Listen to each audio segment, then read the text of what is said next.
ជំរាបសួរទាំងអស់គ្នាថ្ងៃនេះខ្ញុំបងរៀនភាសាខ្មែរមេរៀនទី2វេយ្យាចនៈស័ព្ទអូខេនេះមេរៀនទី2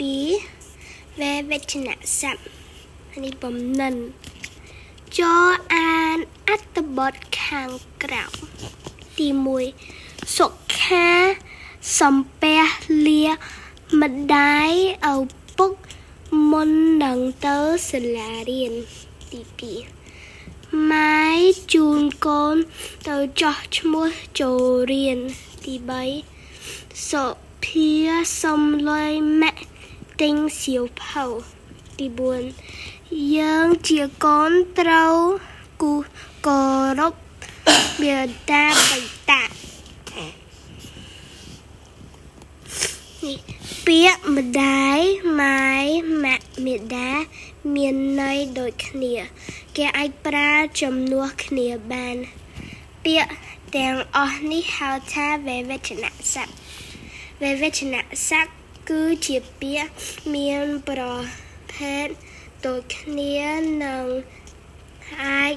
ជំនួសគ្នាបានដែលអត់បណ្ដាលឲ្យរបស់មានន័យផ្សេងនេះយើងដល់លំហាត់ចូលរកវេយ្យាចនៈស័ព្ទនិងពាក្យរៀន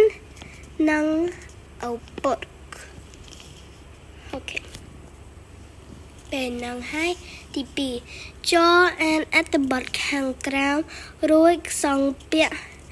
បដាយជាវេយ្យាចនៈស័ព្ទនិងពាក្យប្រញាប់ខ្ញុំអានឲ្យថ្ងៃនេះជាថ្ងៃចូលរៀនដំបូងកុមារាកុមារីទាំងឡាយ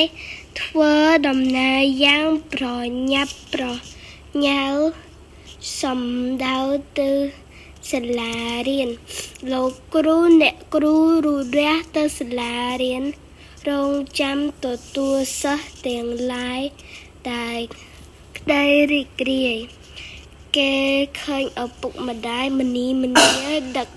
ដៃកូនចូលរៀនបាក់ចូលក្នុងបាក់រីវ៉ែនសាលារៀនអូខេទី3ចូលតែងរបស់ដែលប្រើវេយ្យាចនៈស័ព្ទនិងពាក្យរៀនអូខេទី1គឺជាវេយ្យាចនៈស័ព្ទនឹងរៀនមានរៀនមានសិក្សានិងមានរៀនសូត្រហើយវេយ្យាចនៈស័ព្ទនឹងឪពុកមានឪពុកមានឪមានពុកមានប៉ាមានបិតាអូខេហើយទី2វេយ្យាចនៈស័ព្ទនៅក្នុងអត្ថបទមានប្រញាប់ប្រញើមានពុរៈហើយមានម្នីម្នាទី3ចូលរបស់អានោះរបស់អីក៏បានដែរប្រើវេយ្យាចនៈស័ព្ទនឹងពាក្យលើកន្លែងនេះចឹងខ្ញុំរើនេះខ្ញុំត្រូវខិតខំរៀនសូត្រចា៎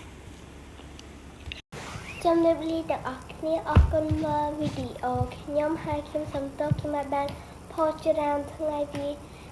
នេះមកពីខ្ញុំរវល់ណាស់ចាចឹងខ្ញុំថ្ងៃនេះខ្ញុំផុសវីដេអូ3ជំនួសឲ្យ2ថ្ងៃនោះអូខេ